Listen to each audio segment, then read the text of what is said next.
Cockroach જનતા પાર્ટીના mask અને banner સાથે યુવાનોએ આપ્યું આવેદનપત્ર 110થી વધારે યુવાનો સાથે મળે સૂત્ર કરી આપ્યું આવેદનપત્ર રાજુલા નજીક આવેલ એપીએમ ટર્મિનલ પીપાવાવ પોર્ટમાં આવેલ ફ્યુચર નામની કંપનીના કોન્ટ્રાક્ટરના 110 જેટલા યુવાનોએ પગાર વધારાની તેમજ શોષણ અંગે ફરિયાદના કારણે હડતાલ ઉપર ઉતાર્યા કંપની દ્વારા મોટાભાગનું કામ કોન્ટ્રાક્ટર સિસ્ટમથી કરવામાં આવતું હોવાના આક્ષેપો કરવામાં આવ્યા કંપની દ્વારા કર્મચારી દીઠ 25,000 રૂપિયા આપતા હોવાનું જણાવી રહ્યા છે પીપાવાવ પોર્ટમાં આવેલ ફ્યુચર કંપનીમાં કોન્ટ્રાક્ટર પદ્ધતિ બંધ કરી કાયમી કર્મચારીઓને રાખવા કરી માંગ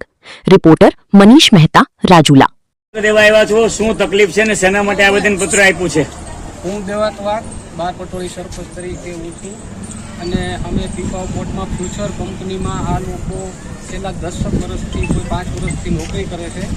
જેનો હમણાં પગાર વધારો આવ્યો 250 રૂપિયા 250 રૂપિયા એટલે એની મજાક કરી આ લોકોએ એવી રીતનો પગાર આપ્યો મિનિમમ વેજ મુજબ ગણે તો 13,000 રૂપિયા અનસ્કિલેડ કે જે અકુશળ જે હોય કર્મચારી એનો હોવો જોઈએ એવો તો એનો અનસ્કિલેડમાં પગાર આપે છે પછી 250 રૂપિયા પગાર આપે તો 250 રૂપિયામાં અત્યારે આ મોંઘવારીમાં આ લોકોને કેમ ભરણ પોષણ કરવું એના છોકરાની ફી ભરવી ઘર હકારવું કોઈ દવાખાનું આવી ગયું હોય તો 12,000માં તો સ્વાભાવિક છે 12-13,000માં તો કોઈ પૂરું કરતું નથી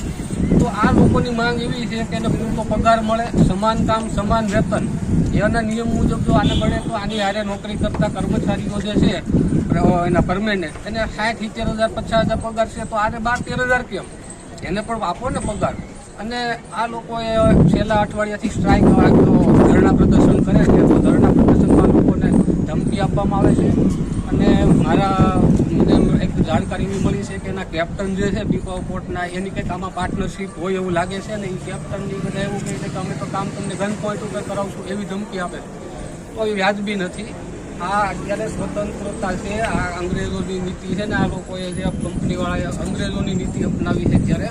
પણ એ વ્યાજબી નથી એટલે આ લોકો બધા કર્મચારીઓ આપણે બ્રાન્ચ સાહેબને મામલતદાર સાહેબને આવેદનપત્ર દેવા આવ્યા છીએ કે આ લોકોનો સમાન કામ સમાન વેતન મુજબ પગાર મળવો જોઈએ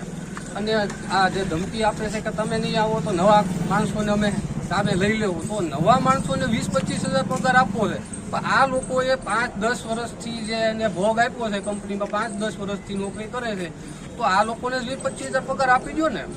તમને શું પ્રોબ્લેમ છે ભાઈ અને આ બધા આજુબાજુના લોકલ પબ્લિક છે બધી આજુબાજુના ગામડામાં લોકલ કોઈ પણ કંપની આવે તો એવું કહે છે કે 70% 75% લોકલ પબ્લિકને અમે કામે રાખશું તો આ લોકલ પબ્લિકને શું કામ ભાઈ તમે આવું રીતના શોષણ કરો છો કામે રાખવો છો પણ આવું શોષણ ન કરો અને આ બધા ગરીબ માણસો છે આજુબાજુના ગામડાના માણસો છે અને છેલ્લા અઠવાડિયાથી આ સ્ટ્રાઇક ઉપર બેઠા છે પણ કોઈ મેનેજમેન્ટ આમાં ધ્યાન આપતું નથી એ બાબતે આજ મામલતદારશ્રીને અને કલેક્ટર સાહેબને નાયબ કલેક્ટર સાહેબને આવેદનપત્ર આપ્યું છે.